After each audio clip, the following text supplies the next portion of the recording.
Hi, I'm Larry Hama, and you're listening to Talking Joe's. Live from the Talking Joe studios. It's Talking Joe.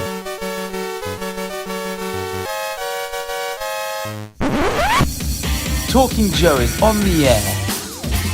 And welcome to Talking Joe, the G.I. Joe Comics podcast. Now, today we will be doing a quick look at a G.I. Joe adjacent property, which is the new comic book, The Center Holds, from writer Larry Hama and G.I. Joe legend, MD Doc Bright. Now, I will not be talking about this book on my own. As always, I will be joined by my co-host. It's a real American Tim Finn.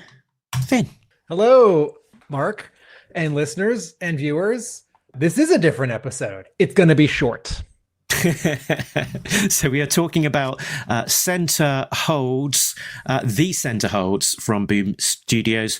But it's not going to be sort of quite a typical comic book for you, Tim, because you are not a objective, impartial observer from afar. You are actually involved in this project in some not inconsiderable way. Do you want to drive this and tell us all about this project and how it is that you're involved?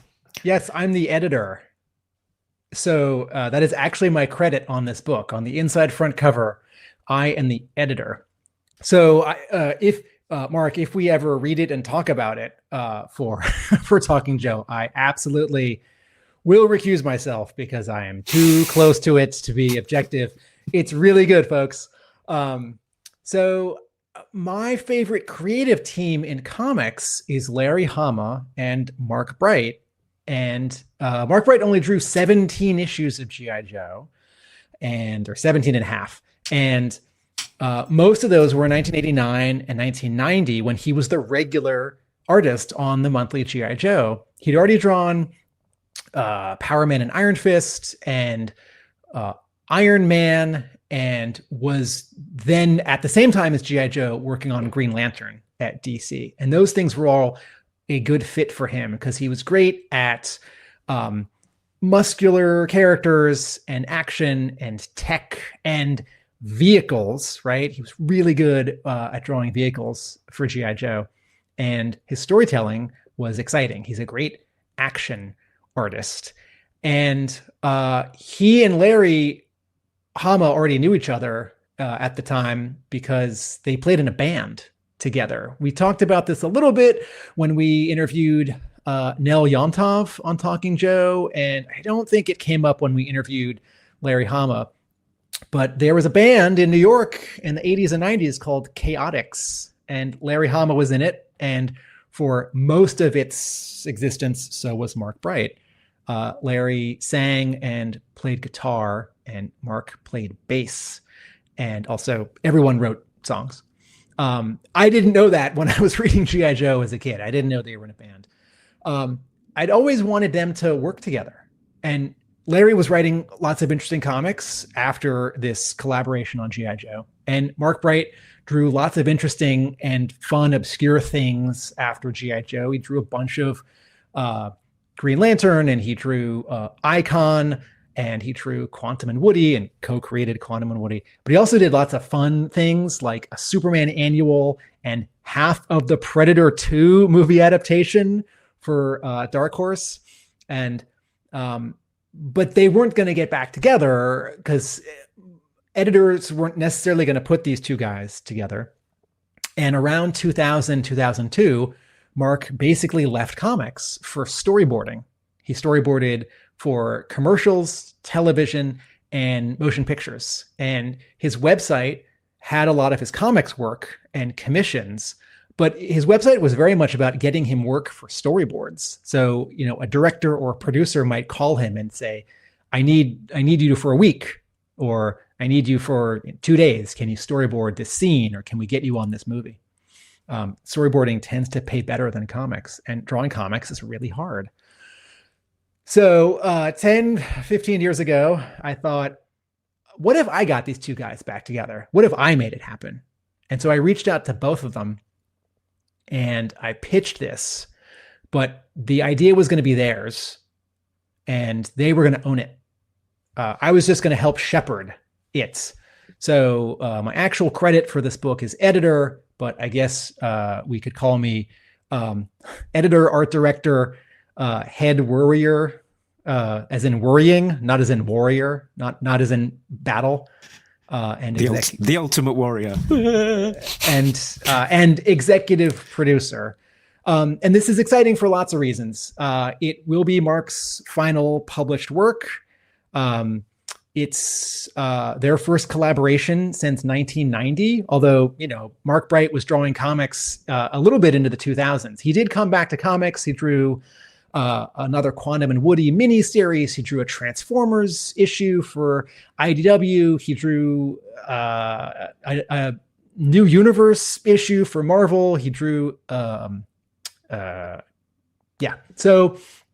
and it's a superhero story. And I think Mark Bright's work is well tuned for action like G.I. Joe and superhero like Iron Man and Green Lantern. And since it's creator owned, it's all new and it's not anything that folks have seen before. This is a new set of characters. And I keep forgetting to call it by its title because for a long time we had a working title and we only came up with this title relatively recently. So The Center Holds is a 4-issue miniseries. And folks, if you are listening to this or watching this episode in December of 2025, your comic book store can order issue 1 right now. FOC final order cutoff is December 22nd at the end of 2025. I originally wanted Larry and Mark to write and draw a graphic novel. And my only my minimum was that it had to be 100 pages or more because I wanted a book by this team on my bookshelf. I wanted them back together and I wanted something that was significant. I didn't want a 5-pager or a 56-pager, really, really skinny graphic novellas sort of disappear on your bookshelf. And I wanted this to have a little heft to it. And so that's what they did. When Larry and I pitched this to Boom earlier this year, Boom thought about it and said, well, we want to publish this as 4 issues first, and then we'll do a collection. And this presented one of our fun challenges, which is because it was only going to be a graphic novel, Mark only drew 1 cover and he only penciled it. Now, the good news is that the entire book, all 100 pages, the entire miniseries, I should say, all 100 pages, Mark did pencil and ink. The interiors are completely finished. But this image we're looking at right now are Mark's pencils for what is going to be the cover to issue number 1. And he didn't ink it. And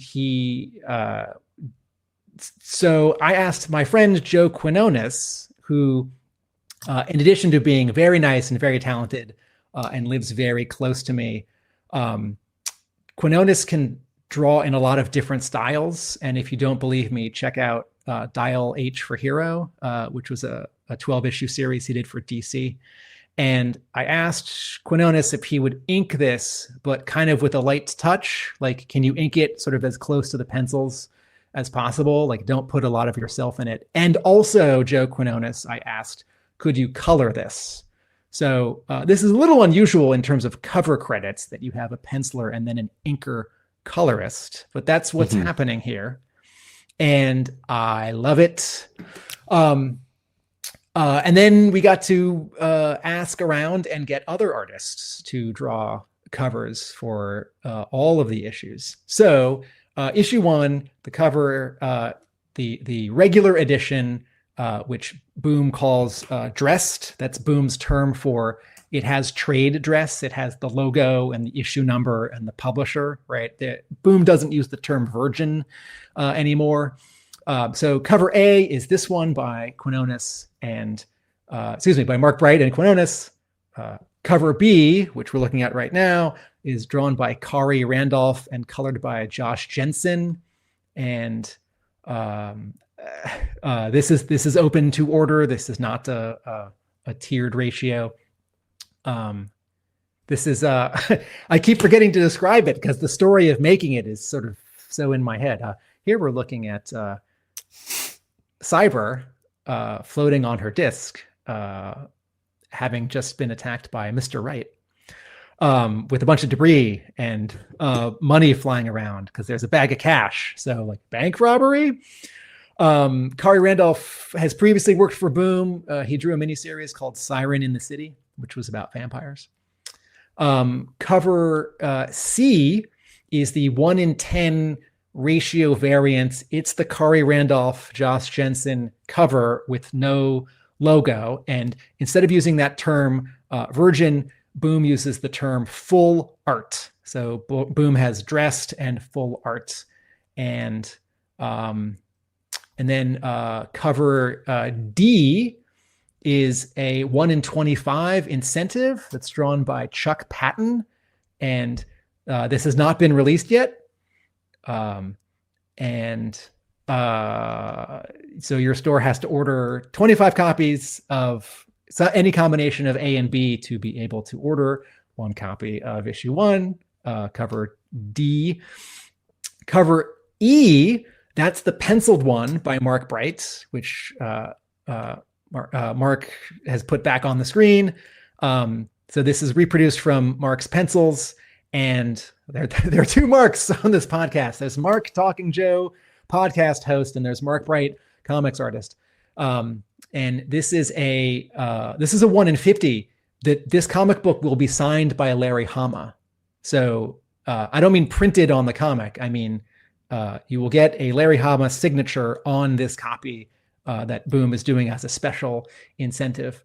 And then cover F is a reveal, which will go up on the Penguin Random House ordering website and the Boom website later in December. And the idea is this is the FOC reveal. Here's some jargon for you. FOC is a comic book store ordering term. That's final order cutoff. And as a fun stunt, some of the publishers will solicit a comic book, but they won't reveal the cover until right before the deadline for ordering. And so this one's by Chuck Patton, who drew Justice League in the 1980s and who worked on the G.I. Joe cartoon. So I interviewed him for my book many years ago, and I thought, who could do a cover for this? Chuck Patton should do a cover for this because he's done some conventions. He's doing some commissions. He can draw superhero stuff. So did you pick most of the cover artists yourself then? Yes. Across the whole four issues? Issue 1, yes. I worked a lot with our editor, T. Fugner. She had some ideas. I had some ideas. Not everyone's available. Some people, like Larry Hama may know them, or I may have their email, or T, the editor, or another editor at Boom, Andy Schmidt, may know how to contact them. Sometimes we're reaching out on Facebook. Andy Schmidt, formerly of this parish. Yes, Andy Schmidt, who's worked for IDW and for Hasbro. So comics really is a small world. I'm not ready to talk about covers for issues 2 or 3 or 4, but I will say you did find a cover for issue 2 on the internet. Yeah. Do you want me to on the Penguin website? Do you want me to shoot it up? Yeah. Okay, it's this one here. So again, there's only going to be one cover by Mark Bright that was drawn as a cover, I should say. And for the other 3 issues, I asked Joe Quinones if he would be the sort of quote regular quote A cover artist for the rest of the miniseries. And I said, can you draw this a little bit like Mark Bright? And he said, yes. So I handed him some Mark Bright comics, and this is really fun. This is based on a Larry Hama sketch. So wow. The covers for issues 2A, 3A, and 4A are going to be drawn and colored by Joe Quinones, drawing a little bit like Mark Bright, based on Larry Hama sketches. And nice. And for this cover, Larry hadn't indicated a background. And I think what I said to Joe Quinones was, I said, Mark Bright always drew really great clouds. And I think it was his idea to do this little sliver of a sort of a window, not a physical window, like a vignette of clouds. And there's sort of a pink and peach cast overall to this cover. And I love it. Very good. Issue one, folks, is 40 pages.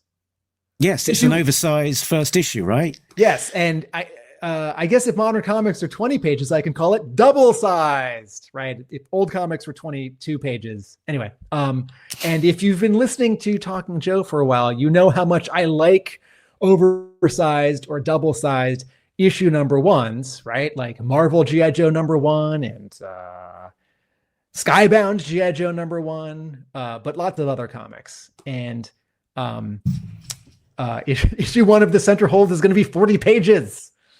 And we are looking at some preview pages from the beginning of issue 1. So the full creative team, Larry Hama, created by Larry Hama and MD Bright, based on a loose concept by MD Bright, penciled and inked by Mark Bright, colored by Josh Burcham, who was one of the main color artists on Transformers comics at IDW. And he'd also done some Transformers comics before that at Dreamwave. And Josh Burcham understands that less is more. And in sort of a retro way, but also because Mark Bright's art doesn't need a lot of modern, busy gradients and effects, Josh Burcham picked a limited palette. And I don't know if you can quite tell from the preview pages at this distance, but some of his backgrounds have a little bit of a dot texture, which is something he was doing on his Transformers colors at IDW. And I think the book looks really sharp. And our letterer is Janice Chang, who has previously lettered Mark Bright's art on Iron Man, but also lettered a lot for Marvel and DC over the years, and also Scholastic and Archie and Rising Storm Comics, which is based in Dubai. And and then again, T. Fugner is our editor. So I packaged the book, and Larry and I pitched it to Boom, and Boom said yes. And we got assigned to T, who was hired this summer. And T had previously been at King Feature Syndicate, working on newspaper strips like The Phantom and Flash Gordon. And T had previously worked with Joe Quinones, actually, on some other project. So comics are a small world. And I keep forgetting to describe the hook. It's a world where there are a lot of superheroes. And in this world, superheroes have to join a union, and they have to pay dues. So they're concerned about collateral damage because it's expensive. So I'm very excited, having worked on this for many, many, many years in the background without telling anyone except like my wife and my therapist. And Joe Quinones earlier on, when I had a question about color, because he's a Photoshop whiz. I felt bad never telling you, Mark, about this the entire time we've been doing Talking Joe together, because it was a very exciting G.I. Joe adjacent project. And sometimes we might talk about like, Larry Hama is doing something neat in G.I. Joe right now. And I think I got something neat that Larry Hama is doing. But I couldn't tell you because I didn't want to reveal it too soon in case it was delayed or it fell apart. And I didn't want people to be disappointed if we announced it and then it sort of never happened. And I didn't want to announce it until it was really, really done and ready, because I didn't want there to be a delay. A complication in this was that Mark Bright died in March of 2024. And the entire book was drawn, and it was just about all colored. But Larry and I went to Mark's memorial service at a funeral home in New Jersey, and we introduced ourselves to Mark's family that didn't know about this project. Mark drawing comics and storyboarding professionally was sort of over here, and then like his family was over here, and his family knew that he was a professional illustrator and knew that he had drawn, characters like Green Lantern, but they didn't know a lot of the nuts and bolts, and they had not heard of this project. And so we wanted to go and pay our respects and introduce ourselves and sort of bring them on board. But if you've lost someone and you have dealt with, funerals and possessions and wills, that it can take a lot of time and be very complicated. So we've been bringing Mark's family along sort of without overwhelming them, because this, even in the last year and a half, this has been a crash course in how comics work, because we got a publisher and they wanted to do multiple issues and multiple covers. This is a photo of me with a lot more hair at Larry's place in New York. We went to dinner. Mark came in from New Jersey. Actually, fun fact, guess what's on the bottom left of this photo under Mark's watch? That's black and white photocopies of Joe Benitez's artwork for G.I. Joe Origins 19. Oh, wow. That wordless Snake Eyes issue. That page right there, is it like page 1 or 2 where Snake Eyes is like falling because he's about to pull his parachute? Anyway. Right. I think so. That must have been, what was that, 2009? Am I remembering correctly? Yeah, or 2010. I should add, Mark was drawing this project in between storyboarding gigs, and I was not hurrying him along. And so, if he had a storyboarding gig, or if one was coming, he could say yes, so that he wasn't, if you're a freelancer, you might worry about saying no when an editor or an art director offers you a job, because if you say no 2 or 3 times, they might stop offering because you're never available, right? Or you're difficult to work with. I don't want to assign this to Mark. I know this as a general thing from freelancers that I know. And so I was never saying to Mark, "Where am I, Parker?" It says that James Jonah Jameson. I was never saying to Mark Bright, "Hurry up, I need more pages." He drew at his pace, and this was, quote, Marvel style. Larry wrote a plot, Mark penciled, Mark inked, and Larry then wrote dialogue and sound effects. Very cool. And you said that actually to cover off one point as well, talking with Mark's family, do you want to talk to this sort of contribution? Yes. Can you zoom in on this one? So this was not my idea. When Larry Hama and I pitched this to Boom, Boom recognized that this was unusual and tragic, because Mark Bright won't get to see his project published, finished or published. And so Boom Studios had the idea. This was not my idea, and this was not our request. Boom came up with this on its own, that a percentage of the proceeds from the center holds, Boom will donate to the Hero Initiative, which is a really great nonprofit which distributes money to comics creators in need. And I was really touched by this gesture, because every year for many years, I just write a check to the Hero Initiative, because if you are a freelancer in comics, you may not have health insurance, and uh, if you read comic book news online, you may have heard stories in the last 20 years of comics creators who either had health issues, or as they got older, they had less work and had a hard time paying rent or buying food or paying for surgery.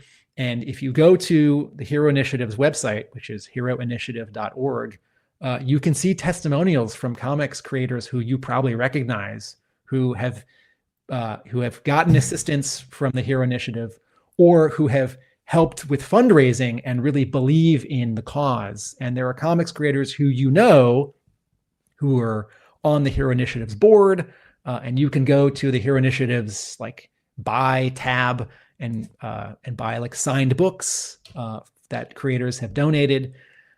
So to acknowledge that, at the end of his life, Mark Bright had some health issues and then died.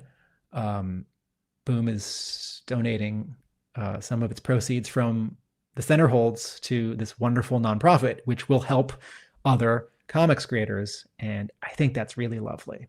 So thank you, Boom Studios. And we sort of touched on it a little bit, but just talk, I guess, again about the kind of the origins of this project and where the genesis of the idea came from. So it's got created by Larry Hama and Mark Bright, but you said it sort of came from Mark largely, the idea. Yeah, you just sort of asked them what would you like to do, and this is essentially what they came up with. Yeah, Mark had been brainstorming a superhero idea, and I think what I have is a text document from him that many years later he added to, that he was going to maybe do something else with. He was going to change it and turn it into a second unrelated project. So I have a text document from him, which I think it's 15 pages, and it's a very early plot for the center holds. And then what I think I'm seeing are sentences and paragraphs here and there that are in bold, which he added some years later as he's sort of figuring out how to take his earliest idea, change it so that it's really different from this, and then do something else. And so I said to Larry Hama and Mark Bright, would you like to make a 100-page graphic novel? I would like to facilitate this. It can be whatever you want. And they said, okay. And they thought about it for a few months, and they communicated, and I was not CC'd on those emails. And I thought it might be, I did not know that it would be a superhero story. This was a fun surprise. I thought it might be any number of genres. And I think a tiny part of me thought it definitely wouldn't be superhero, because if you have drawn or written superhero comics for your career, maybe you want to do another one and it's yours, or maybe you want to do something different. But it turns out that Mark Bright already had a concept. And so it didn't really have an ending, and it needed a little bit of shaping. And so Larry took that and wrote it as a plot for this finite 100-page story. And that is the center holds. But I offered no direction. I think I just wanted a range of characters. The only thing I said was comics, again, this is 10, 15 years ago. There are a lot of white men in comics. Maybe this story can have not just only white men. And that's not unreasonable, because Larry Hama and Mark Bright, neither of them are white men. And I'm a white man. I have nothing against white men. But I was looking for, Thor and Captain America and Iron Man and Green Lantern, Hal Jordan. There are a lot of white men in comics. And so my one suggestion was, can there be a range of characters in this? That's the bad guy front and center on the cover, by the way. The cover of issue 1 is the bad guy trashing the heroes. So I wonder what's going to happen. You know, Tim. So that's fabulous. So I guess as now people can ask their local comic retailer to order this for them, to add it to their pull list. And that is the best way to make sure that you, the reader, can get hold of this. Your local comic store orders it on your behalf. Gives it to you along with your GI Joes when you go and get them from the store. It will also be available as a digital offering from, I guess, the normal places that you can get your digital comics as well. So ideally, sometime point during December, before the final order cut-off date, is when you get in touch with your comic store to ask them to get this for you. It's not too early right now to say to your comic book store, please sign me up for all 4 issues of The Center Holds. Very good. So I think we are done. This has been a bit of a different episode than normal, where we do focus in on G.I. Joe, but this is a very special project for Tim, as well as the creators of G.I. Joe comics, being Larry Hama and Mark Bright. You can find out all about us at talkingjoe.co.uk. That's the website that points to all the places we can be found. We drop a new episode every single week, focusing in on G.I. Joe comics. And our Patreon members, who find us at patreon.com/talkingjoe, get early access and exclusive content, as well as those regular episodes. So a big thanks to Richard, Sam, Bill, Rob, Shane, Simon, Chris, Joe, Craig, Frank D, Shane V2. This one's a superhero. Infinite Entertainment, Patrick, Gary V, and Cole Droff. Big thanks to all of them. And Tim, where can you be found when you are not editing and executive producing comics from legendary creators? My creative partners and I have a YouTube channel at Atomic Abe, which is funny, smart essays on TV and film. I have a comic book store in Somerville, Massachusetts, Hub Comics, and I write about G.I. Joe at my blog, A Real American Book. And if all this stuff about Mark Bright is new to you, go to my blog and search for the word Bright.